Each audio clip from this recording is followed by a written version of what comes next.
Nous sommes au salon de Bruxelles, sur le stand Audi, avec Sophie Leux, porte-parole d'Audi Import Belgique.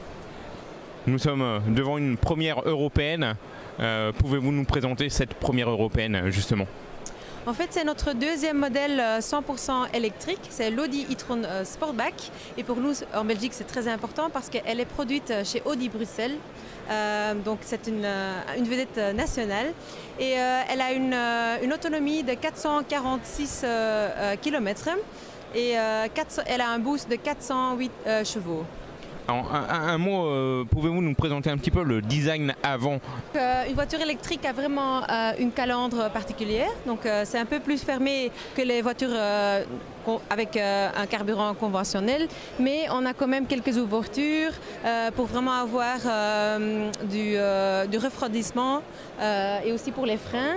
Et puis nous avons les nouveaux phares qui sont vraiment très attrayants.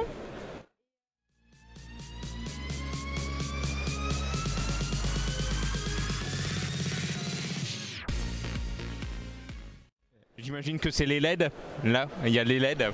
Oui, effectivement, donc éclairé.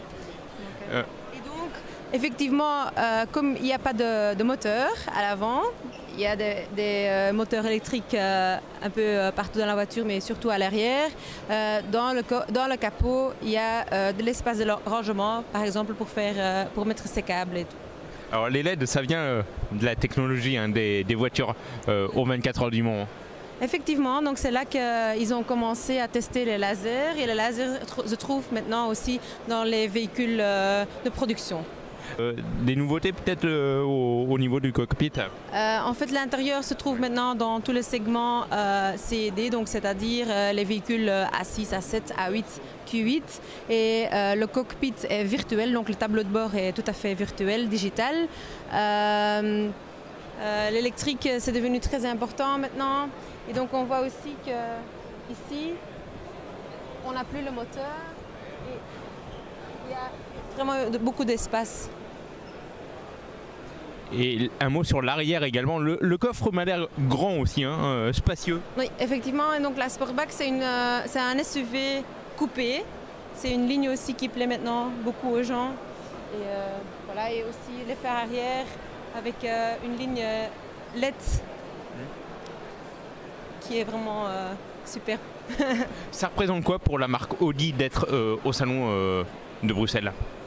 C'est très important, par contre, contrairement à d'autres salons, par exemple Paris ou Francfort, ici c'est un salon de vente, donc il y a des informants qui font des offres et avec ces offres, les vendeurs peuvent vraiment conclure donc des ventes. On essaye d'avoir des personnes qui sont intéressées et donc ces offres sont envoyées dans le réseau et voilà, les vendeurs les recontactent et comme ça on peut conclure plus de ventes. On fait pendant la période salon, c'est-à-dire donc la période salon, pas uniquement sur le salon, mais pendant la validité des conditions salon, les 2 mois, on fait environ 30% de notre volume annuel. Une nouvelle depuis janvier, là, dans Bruxelles, on ne peut pas rentrer en voiture, enfin avec des vieilles voitures dans Bruxelles, c'est ça? Expliquez-nous un petit peu. Oui, donc ça s'appelle Low Emission Zone, une région à émissions basses.